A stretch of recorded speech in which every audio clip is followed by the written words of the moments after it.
قرآن قرآن قرآن کی روشنی قرآن کی روشنی.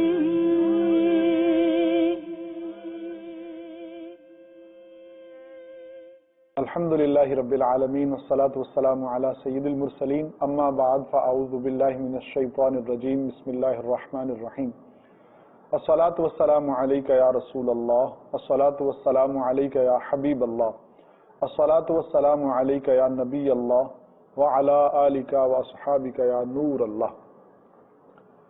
پیارے آقا مدینے والے مصطفیٰ صلی اللہ تعالی علیہ وآلہ وسلم کا فرمان عالی شان ہے، جو بندہ مجھ پر روزانہ 1000 دفعہ درود پاک پڑھتا ہے وہ مرے گا نہیں جب تک جنت میں اپنی جگہ نہ دیکھ لے.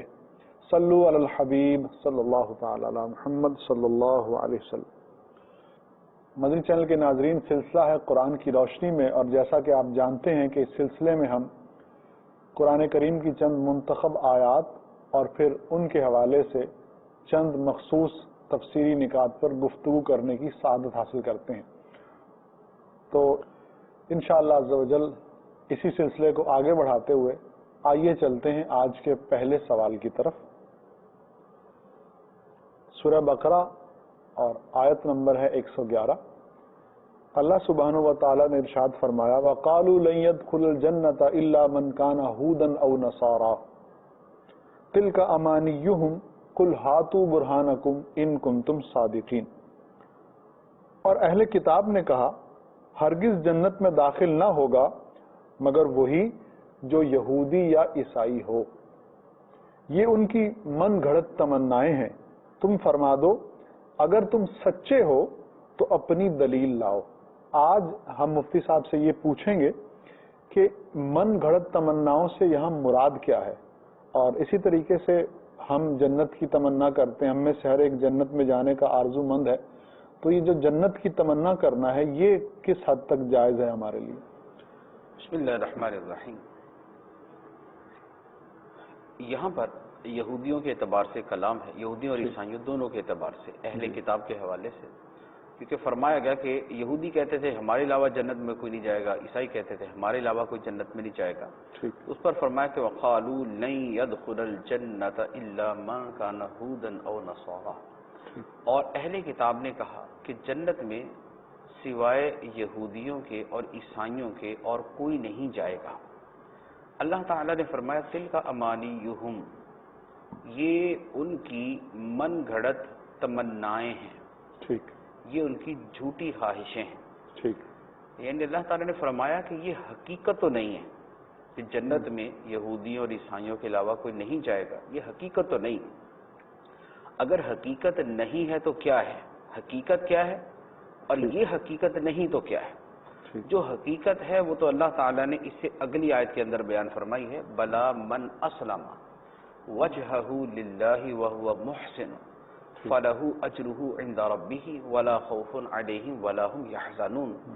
فرمایا کہ کیوں نہیں، یعنی یہودیوں عیسائیوں کے علاوہ کوئی اور جنت میں کیوں نہیں جائے گا. ٹھیک، اللہ کا قانون تو یہ ہے من اسلم وجہہ للہ، جس نے اپنے چہرے کو اللہ کے لیے جھکا دیا، سبحان اللہ، وَهُوَ مُحْسِنٌ، اور وہ نیکی کرنے والا ہے، تو اس کا اجر اس کے رب کے پاس ہے. سبحان اور اللہ. ایسے لوگوں پر نہ کوئی خوف ہوگا اور نہ یہ غمگین ہوں گے. تو اللہ تعالیٰ نے فرمایا کہ جو فیکٹ ہے، جو حقیقت ہے، جو قانون ہے وہ یہ ہے ٹھیک، ایمان ہو اور اعمال صالحہ ہو. نیکیاں ہیں اور ایمان ہے تو فرمایا اس کا اجر اس کے رب کے پاس ہے، خواہ وہ یہودی ہو یا وہ عیسائی ہو یا وہ کسی اور ملت کے ساتھ تعلق رکھنے والا ہو. یہودی عیسائی سے مراد یہ کہ اپنے زمانے میں یہودی جس وقت یہودیت معتبر تھی، اپنے زمانے میں عیسائی جس وقت عیسائیت معتبر تھی، اور اب مسلمان ہونا. تو فرمایا کہ یہ تو کوئی بات نہیں اور یہ دعویٰ ہی غلط ہے کہ جنت میں یہودیوں عیسائیوں کے علاوہ کوئی نہیں جائے گا. یہ حقیقت نہیں، حقیقت اور قانون وہ ہے جو اللہ تعالیٰ نے آگے بیان کیا کہ جو بھی اپنا چہرہ اللہ کی بارگاہ میں جھکا دیتا ہے وہ محسن، اور وہ نیکی کرنے والا ہے، تو اس کے لیے اس کا اجر اس کے رب کے پاس ہے، وہ اب یہودی ہو، عیسائی ہو یا مسلمان ہو۔ اب جو انہوں نے کہا وہ کیا، تو اللہ تعالیٰ نے فرمایا یہ تو من گڑت تمنائیں ہیں، یعنی اسے یہ تو کہا جا سکتا ہے کہ ان کی تمنا ہے، جی اسے یہ نہیں کہا جا سکتا کہ حقیقت یہ ہے یا اللہ تعالیٰ کا وعدہ یہ ہے کہ جنت میں ان کے علاوہ کوئی نہیں جائے گا، یہ ان کی تمنا ہو سکتی ہے زیادہ سے زیادہ کہ یار ہمارے علاوہ جنت میں کوئی نہ جائے، ٹھیک، تو یہ ان کی تمنا ہے، اور وہ تمنا بھی کیسی، من گڑت ہے، جو خود ساختہ ہے، جس کی بنیاد نہیں، کیونکہ ایک تمنا وہ ہے جس کی بنیاد ہو، جس تمنا کی بنیاد ہو اسے امید کہتے ہیں، اور جس تمنا کی بنیاد نہ ہو اسے امنیہ کہتے ہیں، جو یہاں پر لفظ بیان فرمایا گیا۔ تو یہ تو ان کا معاملہ ہے کہ یہ ان کی تمنا جو ہے یہ جھوٹی تمنا ہے۔ اب سوال یہ ہے کہ کیا ہم جنت کی تمنا کر سکتے ہیں؟ یقیناً کر سکتے ہیں، جنت کی تمنا کر سکتے ہیں اور کرنی بھی چاہیے اور ہوتی بھی ہے۔ ہم میں سے مسلمانوں میں کون ہے جس کی یہ تمنا نہ ہوگی کہ اللہ تعالیٰ اسے جنت میں داخل کرے؟ تو ایک ہے تمنا، عربی اور اردو کے اندر ان لفظوں میں کچھ فرق آ جاتا ہے۔ ہماری زبان کے اندر تمنا کا لفظ خواہش کے معنی میں ہے کہ میری خواہش ہے کہ میں جنت میں جاؤں، تو اس خواہش کرنے میں کوئی حرج نہیں۔ ایک ہوتا ہے تمنا بصورت امید، میری تمنا ہے کہ میں جنت میں جاؤں اور مجھے امید ہے کہ میں جنت میں جاؤں گا، دونوں میں فرق ہے۔ اب امید جو ہے اسے عربی میں کہتے ہیں رجا، رجا کا لفظ اس کے لیے استعمال ہوتا ہے۔ امام غزالی رحمۃ اللہ علیہ نے اس پر بڑا تفصیلی کلام فرمایا ہے، اور وہ بڑا خوبصورت کلام ہے، اور اس میں اصلاح کے بھی بہت سارے مدنی پھول ہیں۔ رجا اور تمنا عربی زبان کے اعتبار سے دونوں میں فرق ہے، وہ کیا ہے؟ امام غزالی علیہ رحمہ فرماتے ہیں رجا یعنی امید یہ ہے کہ کسی شے کے اسباب فراہم کیے جائیں اور اس کے بعد اس کے اچھے نتیجے کی توقع کی جائے، یہ ہے امید۔ ٹھیک، بہت خوبصورت۔ ایک آدمی اپنی زمین کے اندر بیج بوتا ہے، ہل چلاتا ہے، پانی دیتا ہے، کھاد کا اہتمام کرتا ہے، اور اب اس کے بعد وہ اللہ تعالیٰ پہ اس کا نتیجہ چھوڑ کر امید رکھتا ہے کہ یہاں پر فصل اگے گی، یہ امید ہے۔ دوسرا وہ آدمی ہے کہ جس نے بیج پہاڑ کی چوٹی پہ رکھ دیا، نہ اسے بونے کے اندر اس نے کچھ محنت کی، نہ اسے وہاں پانی ملے گا، نہ وہاں پر اگنے کے دوسرے اسباب موجود ہیں، اور یہ بھی پہاڑ کے نیچے بیٹھا ہوا کہ کوئی بات نہیں، اگر تیری فصل اگے گی تو میری بھی اگے گی، تیری نیچے اگے گی میری اوپر اگے گی۔ یہ جو امید ہے یہ امید حماقت کہلاتی ہے، اور عربی کے اندر یہ امنیہ ہے، یہ جھوٹی تمنا ہے، بہت خوش، کہ جسے ہم کہہ سکتے ہیں کہ بیس لیس وش، جس خواہش کی بنیاد نہیں ہے، جس تمنا کی بنیاد نہیں ہے، یہ وہ خواہش۔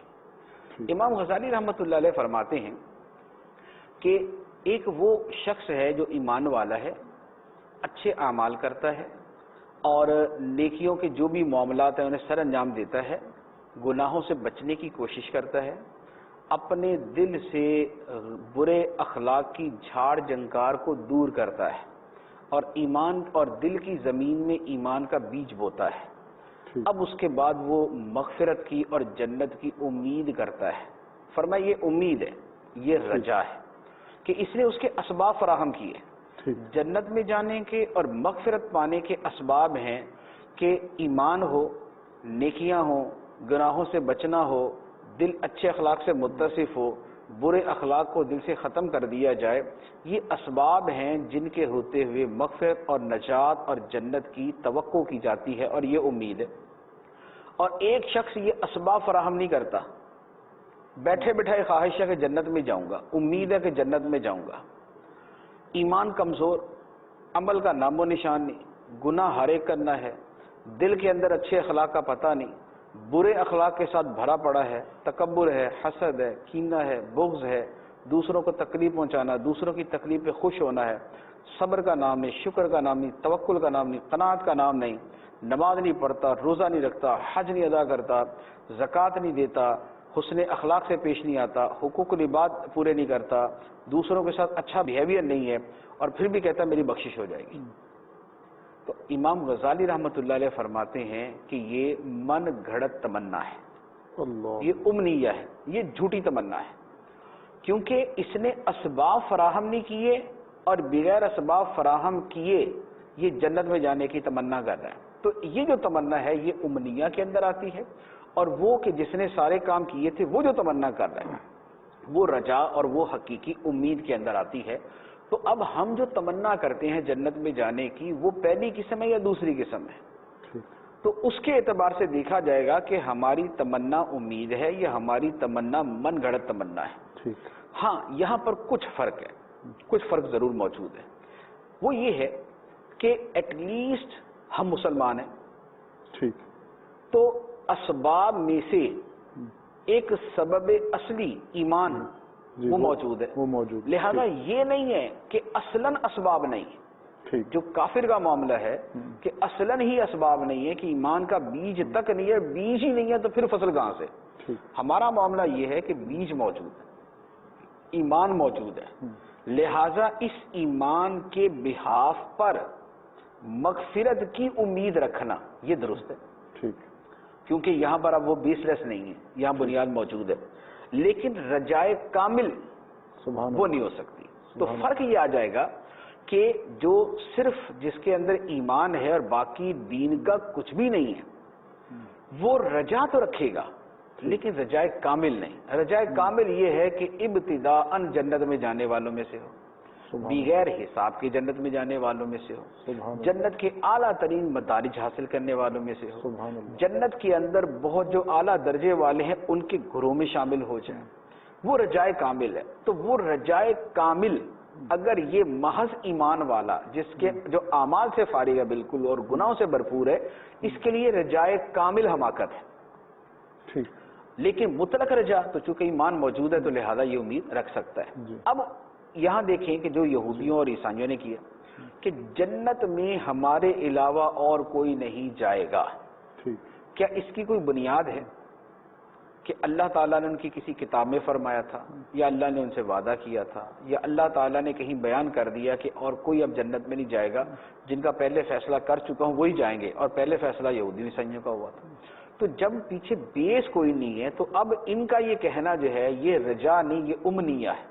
ٹھیک، یہ وہ امنیہ ہے جسے اللہ تعالیٰ نے فرمایا تلک امانیہم، یہ ان کی من گھڑت تمنائیں ہیں، خود ساختہ تمنائیں ہیں، اپنی بنائی ہوئی فیبریکیٹڈ ان کی تمنائیں ہیں جس کی بنیاد کوئی نہیں۔ تو لہذا جنت میں جانے کی تمنا اور خواہش ہم کر سکتے ہیں اور کرتے ہیں اپنے ایمان کی بنیاد پر، نبی پاک علیہ الصلوۃ والسلام کی شفاعت کے اوپر امید رکھتے ہوئے، لیکن رجائے کامل جو ہے امام غزالی رحمۃ اللہ علیہ نے اس کے اوپر کلام فرمایا۔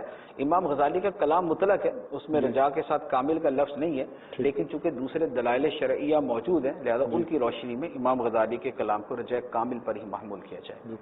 بہت خوبصورت وضاحت مدنی چینل کے ناظرین، اور اس کے ساتھ مفتی صاحب نے ہماری توجہ دلائی اس بات کی طرف کہ مسلمان ہونے کی حیثیت سے ہم میں سے ہر ایک جنت کا حقدار ہے، لیکن ہماری امید رجائے کامل کے درجے کو اس وقت پہنچے گی کہ جب ہم جنت میں جانے والے تمام اسباب بھی اپنے لیے پیدا کریں، ہم نماز بھی پڑھیں، ہم اگر زکوٰۃ فرض ہے زکوٰۃ بھی ادا کریں، حج فرض ہے فرض حج کو بھی ادا کریں، اور پھر گناہوں سے بچیں، اور اس کے بعد ہم اللہ تعالیٰ کی رحمت سے امید لگائیں، تو انشاءاللہ العزیز یہ امید پوری ہوگی اور ہم رجائے کامل والے کہلائیں گے۔ لیکن وہ لوگ جو مسلمان تو ہیں لیکن نیک اعمال کا پتہ نہیں اور دن رات گناہوں میں پڑے ہوئے ہیں، تو ان کے لیے رجائے کامل میں حصہ نہیں، بلکہ اب ان کے لیے رجائے کامل حماقت کے درجے میں ہوگی۔ اللہ تعالیٰ ہمیں بعمل مسلمان بنائے۔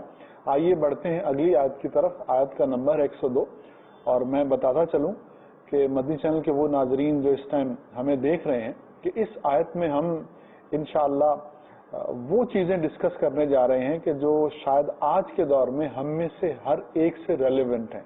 جادو، آپ ہم میں سے ہر ایک جانتا ہے کہ جادو کے معاملات آج کل کہاں پہنچے ہوئے ہیں، تو انشاءاللہ ہم جادو کا شرعی حکم بیان کریں گے، پھر جادو کو سیکھنا سکھانا اس پر عمل کرنا شرعی حکم اس حوالے سے کیا ہے، انشاءاللہ یہ بھی مفتی صاحب سے جاننے کی کوشش کریں گے۔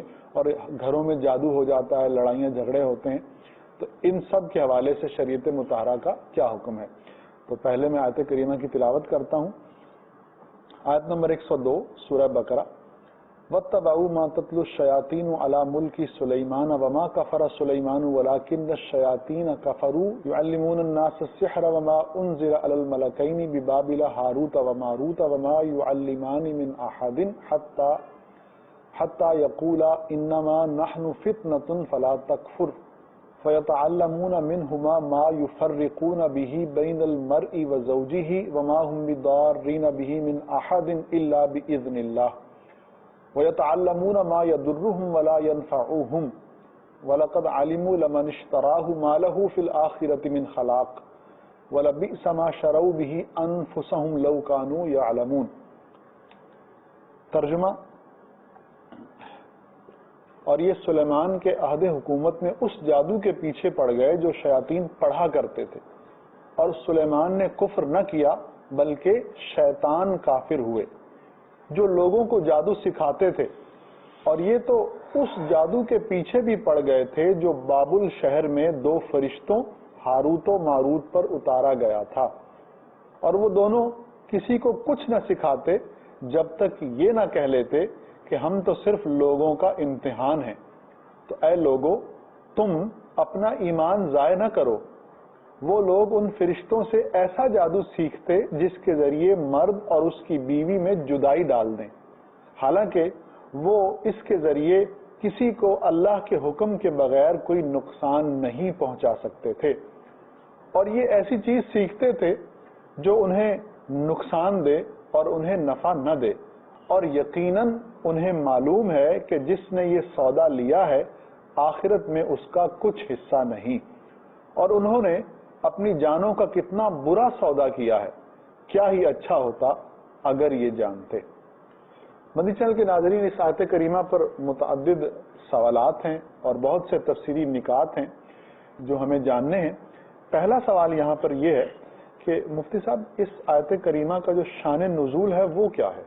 آیت مبارکہ جو ہے وہ چونکہ مسلسل آیات کے اندر بنی اسرائیل کے سابقہ کردار کو بیان کیا جا رہا ہے، تو یہاں پر ان کی ایک اور برائی کا بیان ہے کہ یہودیوں میں جیسے بہت ساری دیگر خرابیاں تھیں، انہی میں سے ایک خرابی یہ بھی تھی کہ یہ جادو کے پیچھے پڑ گئے.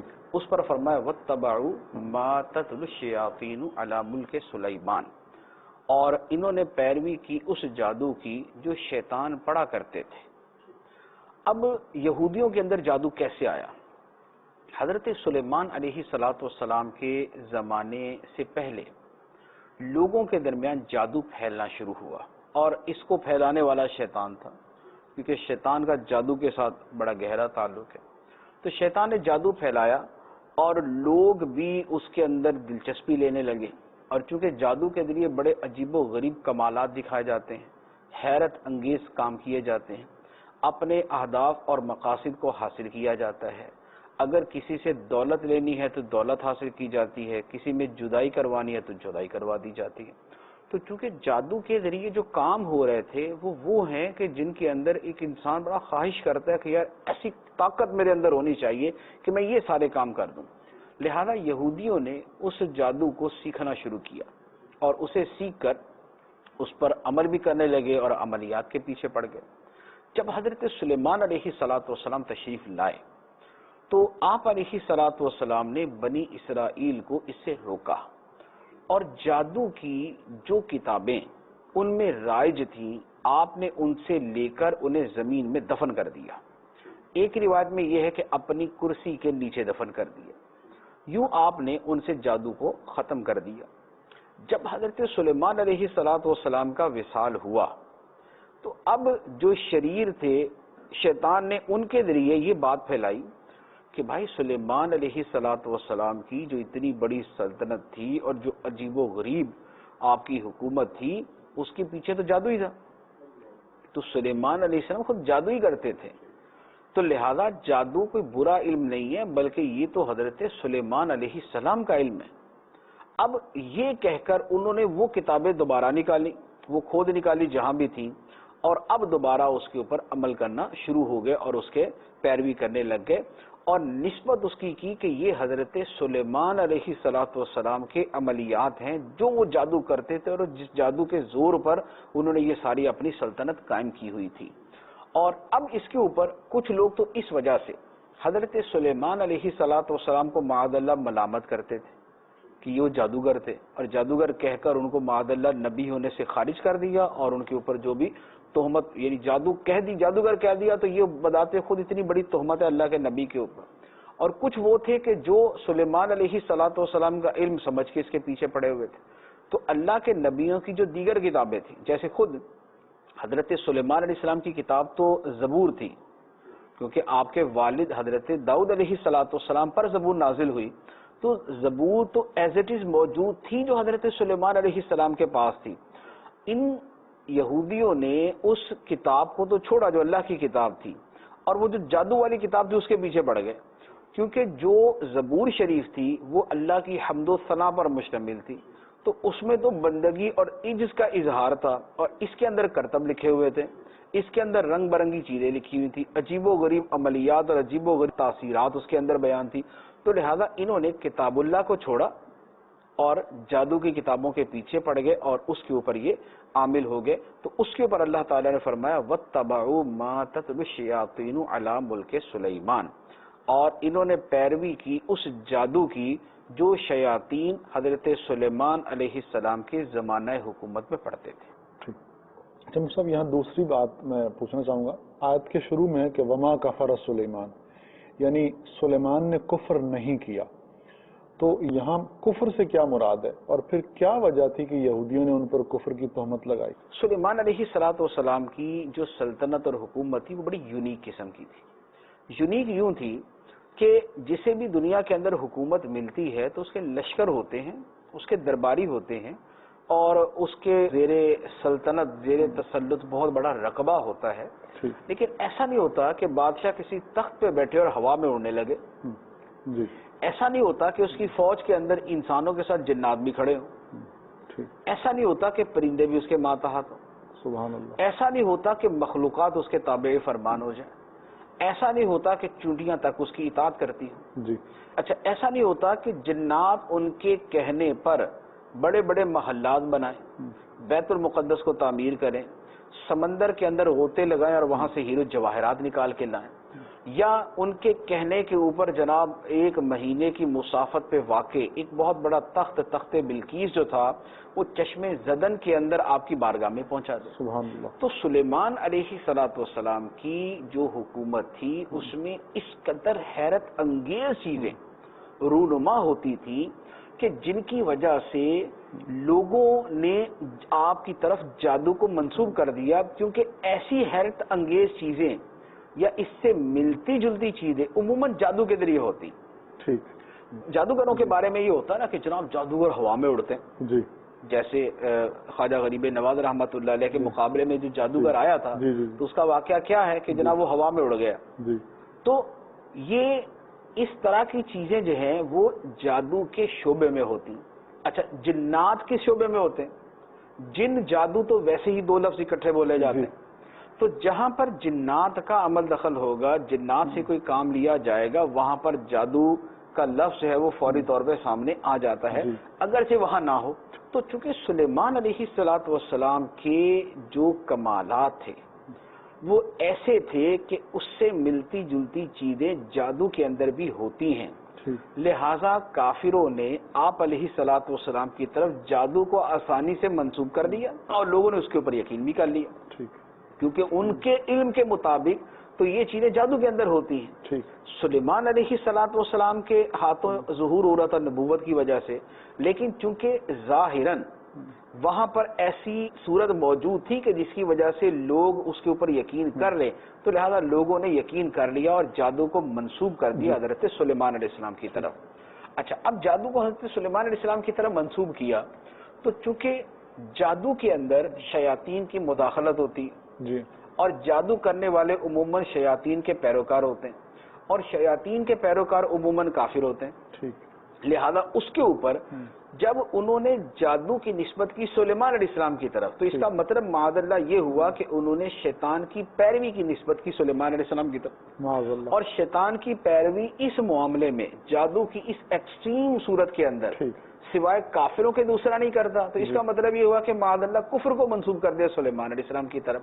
تو یہ ان کی سلیمان علیہ السلام پر تہمت تھی، جس تہمت کو اللہ تعالیٰ نے نبی پاک صلی اللہ علیہ وآلہ وسلم کے ذریعے سلیمان علیہ السلام سے دور کر دیا اور واضح طور پہ فرما دیا وما کفر سلیمان، سلیمان علیہ السلام نے کفر نہیں کیا، یعنی آپ نے کوئی جادو نہیں کیا، آپ نے شیطان کی پیروی نہیں کی، وَلَٰكِنَّ الشَّيَاطِينَ كَفَرُوا، بلکہ شیطانوں نے کفر کیا، جو آپ کے زمانے کے بعد جادوگر بنے، جادو سیکھا، جادو پھیلایا، عمل کیا، اور وہ شیاطین ہیں انہوں نے کفر کیا. وہ کیا کرتے تھے؟ يُعَلِّمُونَ النَّاسَ السِّحْرَ، وہ لوگوں کو جادو سکھاتے تھے.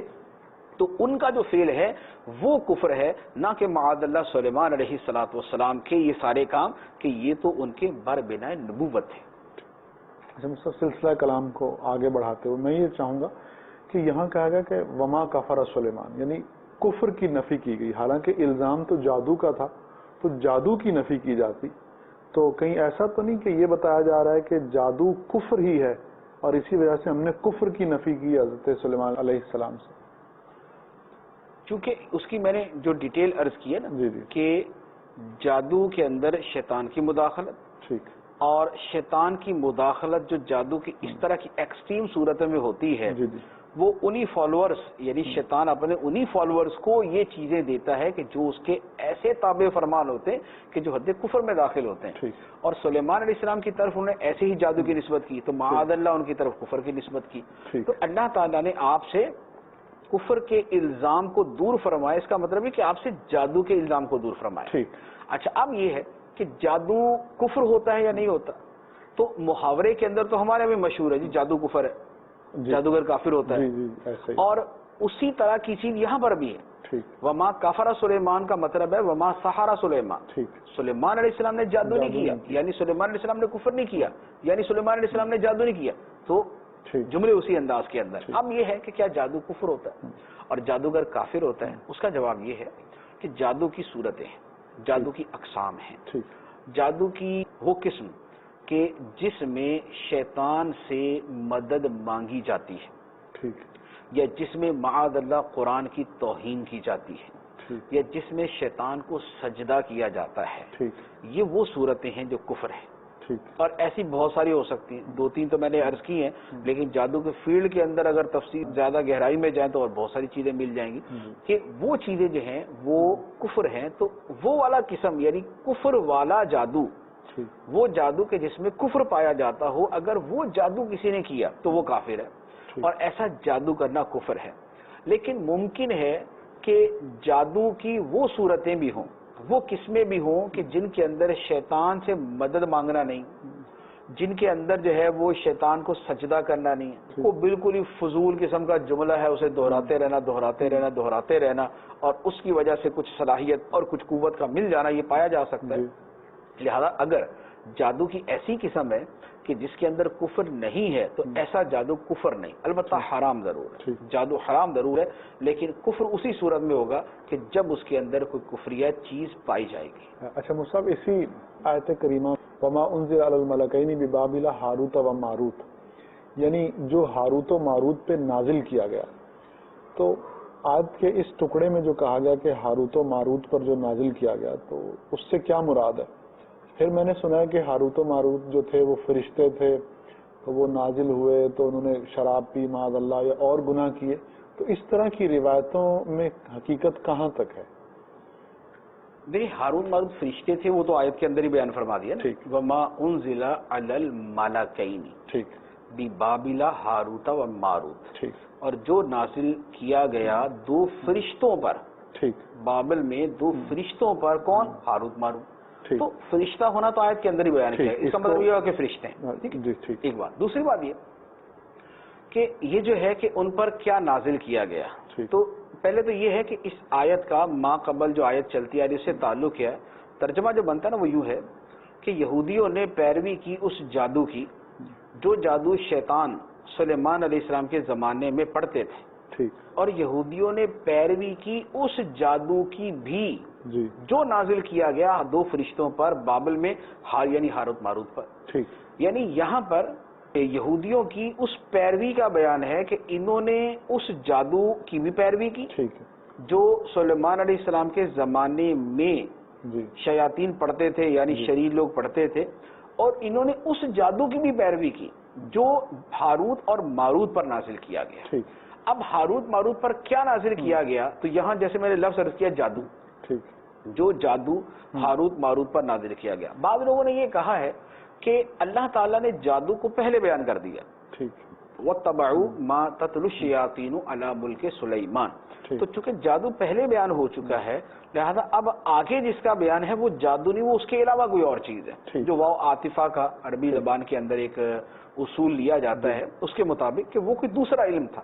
اگر وہ دوسرا علم تھا جی تو تب بھی وہ اس کا مقصد یہی تھا ٹھیک کہ جیسے جادو کے ذریعے وہ جدائیاں پیدا کرتے ہیں تو اس عمل کے ذریعے بھی وہ ایسے ہی کام کرتے تھے. ٹھیک لیکن عمومی طور پہ تفسیروں میں یہ لکھا ہے کہ اس سے مراد جادو ہی ہے. ٹھیک گویا جادو کی دو صورتیں ہیں، ٹھیک یہ دونوں جادو ہی. جی اور واو عاطفہ کے ذریعے جو مغایرت ہے جی وہ جادو کی دو قسموں کے درمیان ہے، یہ غیر ہے یہ غیر ہے، یہ اور ہے یہ اور ہے. ٹھیک تو یہودیوں نے اس جادو کو بھی فالو کیا جو جادو سلیمان علیہ السلام کے زمانے میں لوگوں میں رائج تھا، اور یہودیوں نے اس جادو کو بھی فالو کیا جو ہاروت ماروت فرشتوں پر نازل کیا گیا تھا. ٹھیک اب یہ ہے کہ ہاروت ماروت کون تھے ٹھیک اور ہمارا ہاروت ماروت کے بارے میں کیا عقیدہ ہے. ٹھیک تو چونکہ ہاروت ماروت کا فرشتے ہونا ٹھیک قرآن پاک کے اندر بیان کر دیا گیا، ٹھیک تو لہذا یہ تو ہمارا عقیدہ ہوا کہ وہ دونوں فرشتے ہیں. ٹھیک اب یہ ہے کہ ان دونوں فرشتوں کے بارے میں بہت ساری غلط باتیں مشہور ہیں، ٹھیک ان کے بارے میں غلط باتیں مشہور ہیں کہ معاذ اللہ یہ دو فرشتے تھے جنہوں نے اللہ تعالیٰ کی کوئی نافرمانی کی تھی تو ان کی صورتیں مسخ کر کے تبدیل کر کے ان کو دنیا میں بھیج دیا. انہوں نے معاذ اللہ شراب پی، بدکاری کی اور دیگر طرح طرح کے گناہ کیے. یہ جو چیزیں ہیں جی یہ لوگوں میں معروف بھی ہیں اور بہت ساری کتابوں میں لکھی ہوئی بھی ہیں. ٹھیک لیکن بات یہ ہے کہ جب ہمارا عقیدہ قرآن کی آیت کی وجہ سے یہ ہے کہ یہ اللہ کے فرشتے ٹھیک مالاکین ہیں، فرشتے ہیں، ٹھیک تو فرشتے تو یہ کام نہیں کرتے.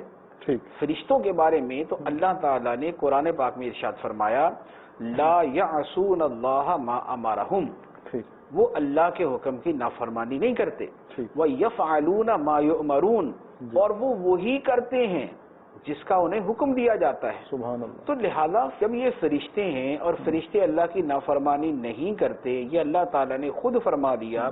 اور دوسری جگہ فرمایا بل عباد مکرمون، بلکہ فرشتے اللہ کے عزت والے بندے ہیں. ٹھیک تو یہ جو غلط چیزیں منسوب ہیں کہ معاذ اللہ شراب پی، بدکاری کی اور دیگر گناہ کیے، یہ تو فاسق فاجر کا کام ہے. ٹھیک عباد المکرمون کا کام تو یہ نہیں ہے، عزت والے بندوں کا کام تو یہ نہیں ہے. جی یہ لا یعصون اللہ ما امرہم والوں کا کام تو نہیں ہے. یفعلون ما یؤمرون تو نہ ہوا، یہ تو اس کے الٹ ہو گیا. ٹھیک لہذا ان فرشتوں کے بارے میں جو غلط چیزیں مشہور ہیں وہ باطل ہیں، وہ مردود ہیں، وہ ناقابل قبول ہیں. اعلیٰ حضرت علی رحمٰ نے ارشاد فرمایا کہ ہمارے ائمہ کرام نے اس کا شدید رد کیا ہے کہ یہ جو اس طرح کی روایتیں ہیں وہ خود یہودیوں کی وجہ سے مسلمانوں کی کتابوں کے اندر آئی. ٹھیک لہذا ان کا اعتبار نہیں کیا جائے گا. ہم یہی بلیو کریں گے کہ یہ اللہ کے فرشتے ہیں، انہوں نے نافرمانی نہیں کی. اللہ تعالیٰ نے انہیں لوگوں کی آزمائش کے لیے دنیا میں بھیجا، جیسے اللہ تعالیٰ نبیوں کو بھیجتا ہے. تو جیسے اللہ تعالیٰ نبیوں کو بھیجتا ہے اسی طرح اللہ تعالیٰ نے ان کو بھیجا اور انہیں جادو کا علم عطا فرمایا. ٹھیک اور جادو کا علم عطا فرما کے انہیں فرمایا کہ تم لوگوں کو بتاؤ کہ ہمارے پاس جادو کا علم ہے، ٹھیک کس نے سیکھنا. اب جب یہ بولو گے کس نے سیکھنا تو لوگ تو دوڑ جائیں گے نا، ہم نے سیکھنا ہم نے سیکھنا. اب تم ان سے کہو کہ ہم تمہاری آزمائش کے لیے آئے. انما نحن فتنۃ، ٹھیک بے شک ہم آزمائش ہیں، ٹھیک ہم تمہارے امتحان کے لیے اتارے گئے. فلا تکفر، تو ہم سے سیکھ کے کفر میں نہ پڑنا جا کے. ٹھیک ٹھیک تو اللہ تعالیٰ نے ان کو بھیجا تھا کہ یہ جا کر ان کے سامنے وہ چیز رکھیں، بتائیں کہ بھئی چیز ہمارے پاس ہے اور ہم امتحان کے لیے آئے ہیں، سیکھ کر الٹا عمل نہ کرنا، لیکن اگر کہو گے کہ سکھاؤ تو ہم سکھا دیں گے۔ تو یہ گویا اس طرح ہو گیا کہ جیسے بعض اوقات ایک شے سے منع کیا جائے اور وہ شے سامنے بھی رکھ دی جائے، اور سامنے رکھ کے کہا جائے کہ بھئی غلط نہیں کرنا۔ جیسے عام دنیا کے معاملات کے اندر بھی کتنا ہے کہ مثلا عورت کو دیکھنا منع ہے، ٹھیک ہے، یا مثلا خانہ کعبہ ہے، وہاں پر فرمایا کہ عورتیں اپنا چہرہ کھول کے رکھیں، مردوں کو فرمایا دیکھنا نہیں، عورتوں کو فرمایا چہرہ کھول کے رکھنا، چہرہ عورت حالت احرام میں چھپا نہیں سکتی، مردوں کو فرمایا دیکھنا نہیں۔ تو گویا وہ جو سبب گناہ ہو سکتا ہے وہ بھی وہاں پر مہیا کر دیا، حکم بھی دے دیا۔ فرشتے یہ بتاتے تھے کہ ہم اللہ کی طرف سے بطور امتحان اور آزمائش کے لیے نازل ہوئے، جادو کا علم ہمارے پاس ہے، سیکھنے کا بولو گے تو سکھا دیں گے، لیکن یاد رکھو انما نحن فتنۃ فلا تکفر۔ تو اس طور پر ان فرشتوں کو نادر کیا گیا تھا، اور یہ ان کا یہاں پر دنیا میں کام تھا۔ تو یہ اللہ تعالیٰ کے امور تکوینیہ تھے جن کے ذریعے اللہ تعالیٰ آزماتا بھی ہے اور نظام کائنات بھی چلاتا ہے۔ تو یہ ہاروت ماروت کے بارے میں ہمارا جو اسلامک بلیف ہے وہ یہ ہے۔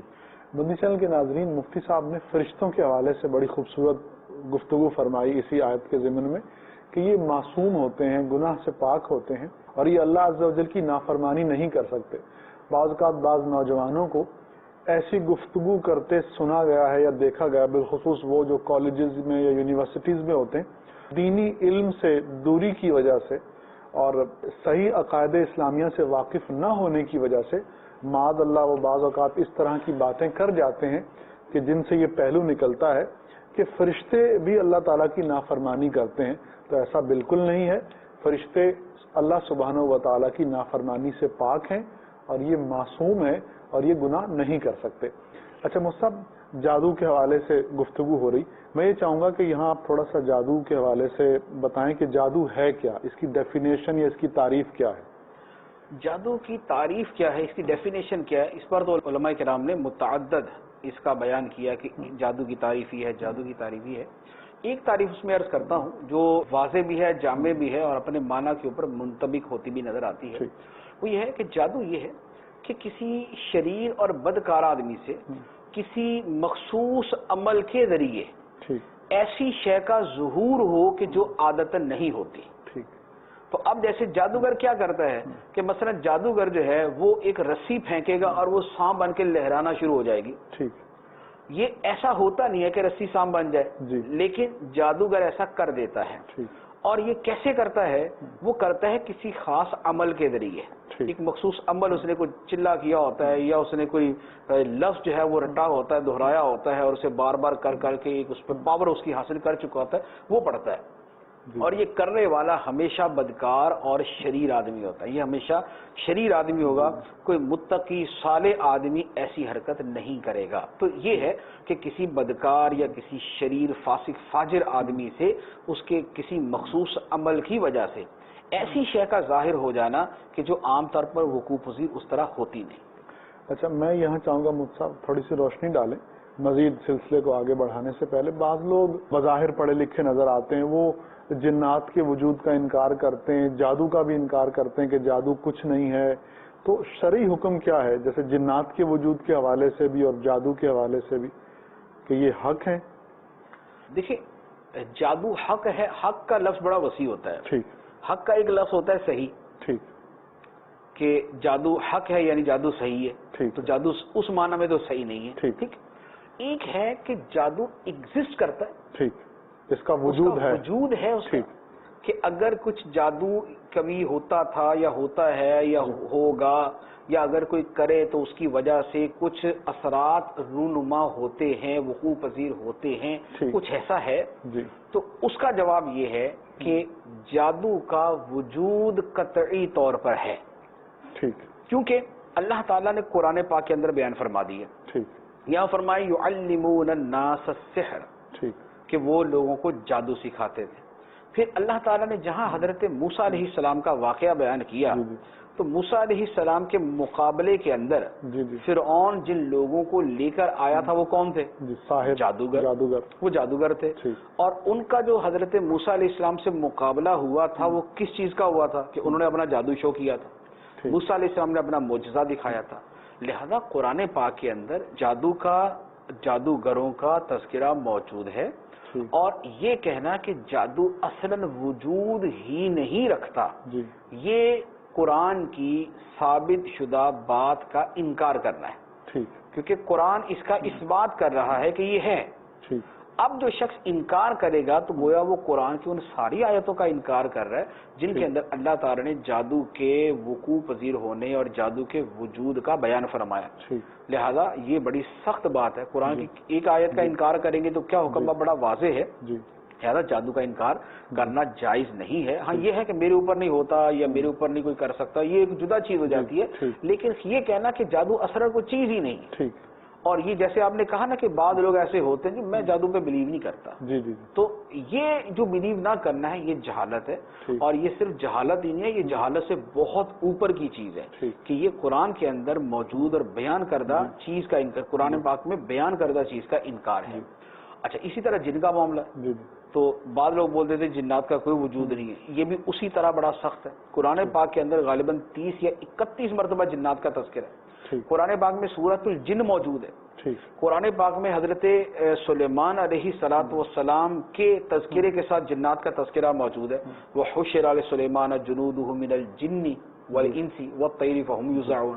یا فرمایا کہ قال عفریت من الجن انا آتیک بہ قل اوحی الی انہ استمع نفر من الجن. تو کتنی آیتیں ہیں قرآن پاک کی جن کے اندر جنات کا باقاعدہ تذکرہ ہے.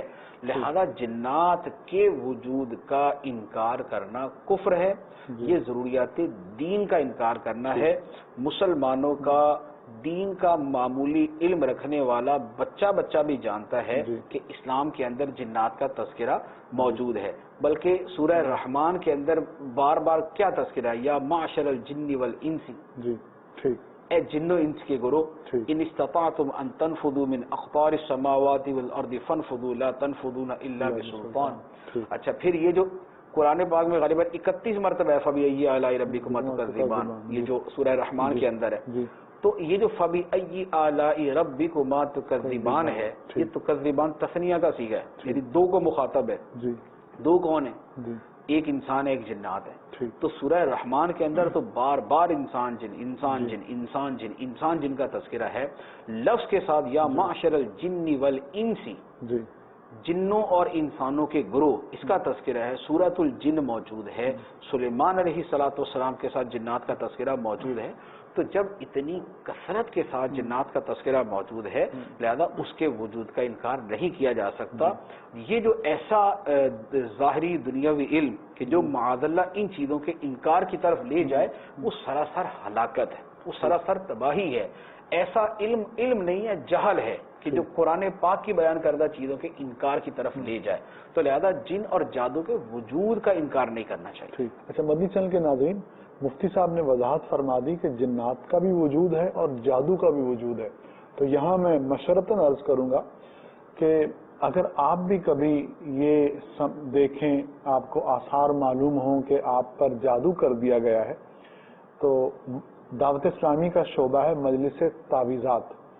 تو یہاں پر انشاءاللہ العزیز جب آپ آئیں گے تو جادو کی کاٹ بھی ہوتی ہے, تعویذات بھی دیے جاتے ہیں اور فی سبیل اللہ دیے جاتے ہیں, کوئی پیسے نہیں لیے جاتے. اور اگر آپ نہیں آ سکتے, آن لائن بھی تعویذات مل سکتے ہیں. تو میں یہ چاہوں گا کہ آپ دعوت اسلامی کے اس شعبے کے حوالے سے بھی کچھ معلومات رکھیں اور اگر ضرورت پڑے تو ضرور اس شعبے کی سہولت سے فائدہ اٹھائیں. اگلا سوال مفتی صاحب کہ جادو اور معجزے میں کیا فرق ہے؟ ہاں یہ سوال جو ہے یہ پیدا ہوتا ہے, اس کی کئی وجوہات ہیں. ایک وجہ تو یہ ہے کہ معجزے کے اندر بھی جو چیز ظاہر ہوتی ہے وہ ہوتی ہے جو عام طور پہ نہیں ہوتی, یعنی عادتاً نہیں ہوتی. ٹھیک. جادو کے اندر بھی اسی طرح کی چیز ظاہر ہوتی ہے جو عام طور پہ نہیں ہوتی, عادتاً نہیں ہوتی. دوسری بات یہ ہے کہ سلیمان علیہ السلام کے جو کمالات ہم نے بیان کیے, ان کمالات کے اندر جن چیزوں کا بیان ہے, جادو کا جب ہم تذکرہ کرتے ہیں تو اسی طرح کے تصورات آتے ہیں. جی ہوا میں اڑنا، جی جنوں کو قابو کر لینا، جی جنات سے کام لینا، پیسہ جی منگوا لینا، جی چیزیں منگوا لینا، جی جب جادو کا ذکر آتا ہے تو ایسی ہی چیزیں آتی ہیں۔ لہذا اب ضروری ہے کہ جادو میں اور معجزے کے درمیان فرق واضح ہو، ٹھیک تاکہ سلیمان علیہ السلام کے معجزات جی اور مد مقابل جادو، جی یہ دونوں آپس میں فرق ہو جائے، ٹھیک اور اس کے علاوہ بھی جو چیزیں ان کے اندر بھی فرق ہو جائے۔ تو دیکھیں جادو کی جو تعریف بیان کی ہے، اگر اس پہ غور کریں نا تو اسی کے اندر یہ بات موجود ہے کہ جادو اور چیز ہے اور معجزہ اور چیز ہے۔ وہ کیا ہے؟ ہم نے کہا کہ جادو کسی شریر اور بدکار آدمی سے سرزد ہوتا ہے، ٹھیک اور معجزہ جی اللہ کے نبی کائنات کے اعلیٰ ترین متقی ہستیوں یعنی اللہ کے نبیوں سے ظاہر ہوتا ہے۔ جی ٹھیک، تو پہلا فرق تو یہ ہے کہ جادو جو ہے وہ بدکار فاسق فاجر سے ظاہر ہوگا، اور معجزہ اللہ کے نبیوں سے اور انتہائی اعلیٰ کردار والوں سے ظاہر ہوگا، ٹھیک اللہ کے نبیوں سے ہوگا جو انتہائی اعلیٰ کردار والے ہیں۔ دوسری بات یہ ہے کہ جادو جو ہے وہ کسی مخصوص عمل کے ذریعے ہوگا، ٹھیک کہ وہ کچھ پڑھے گا، وہ کچھ کرے گا جی تو اس کے ذریعے اس کا ظہور ہوگا۔ معجزہ کسی مخصوص عمل کے ذریعے ظہور پذیر نہیں ہوتا، ٹھیک وہ نبی کی بارگاہ الہی میں درخواست پر اللہ کی طرف سے ظاہر ہوتا ہے، سبحان اللہ سبحان اللہ یا اللہ نے اسے وہ صلاحیت دی ہوتی ہے کہ اس کی اپنی ول کے اوپر وہ چیز ظاہر ہو جاتی ہے، اس کی اپنی خواہش اور اس کے اپنی دلی تمنا کے اوپر وہ شے ظاہر ہو جاتی ہے۔ لہذا یہ دوسرا وہ مخصوص عمل پہ ہے، یہ مخصوص عمل پہ نہیں۔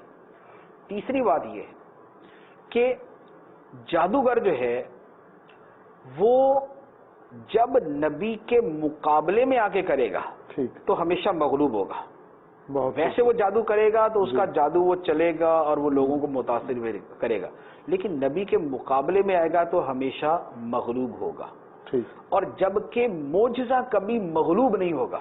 سبحان اللہ معجزے کا کبھی یہ نہیں ہوگا کہ معجزہ پیش کیا جی اور وہ معاذ اللہ غلط ثابت ہو گیا، ٹھیک اس کے برعکس کچھ ظاہر ہو گیا، وہ یہ نہیں ہو سکتا۔ تو یہ بڑے بنیادی فرق ہے۔ اچھا پھر یہ بھی ہے کہ معجزہ نبوت کا دعویٰ کرنے والے سے ظاہر ہوگا ٹھیک ہے اور اس کی فیور میں ظاہر ہوگا۔ جادوگر اگر نبوت کا دعویٰ کر دے گا تو پھر اس سے وہ چیز ظاہر نہیں ہوگی، ٹھیک ہے وہ اس سے تبھی ظاہر ہوگی کہ جب وہ اپنے اس جادو کا اقرار کرے گا یا وہ کچھ اور کسی شے کا دعویٰ کر رہا ہوگا۔ ٹھیک اگر نبوت کا دعویٰ کرے گا تو پھر اللہ تعالیٰ اسے عاجز اور ساکت کر دے گا کہ وہ ایسی شے ظاہر کر سکے کہ جس کی وجہ سے معجزہ اور جادو کے اندر التباس ہو جائے، اشتباہ ہو جائے، لوگ پریشان ہو جائیں، یار کیا مانے، یہ بھی دعویٰ کر رہا ہے وہ بھی دعویٰ کر رہا ہے، اس نے بھی چیز دکھا دی اس نے بھی چیز دکھا دی۔ اگر یہی ہوتا تو پھر نبوت کی حقانیت کی دلیل معجزہ نہ بن سکتا۔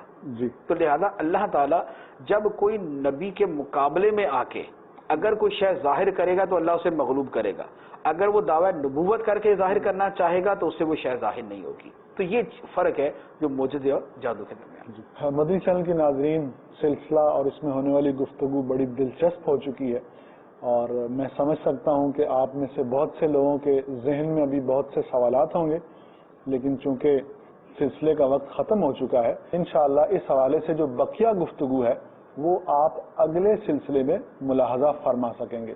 اس وقت تک کے لیے ہمیں اجازت دیجیے۔ اللہ سبحانہ و تعالی ہمیں اور آپ کو جادو کے اثرات سے محفوظ فرمائے اور اس کے ساتھ ہمیں باعمل مسلمان بنائے۔ آمین آمین بجاہ النبی الامین۔ صلو علی الحبیب صلی اللہ تعالی علی محمد صلی اللہ علیہ وسلم۔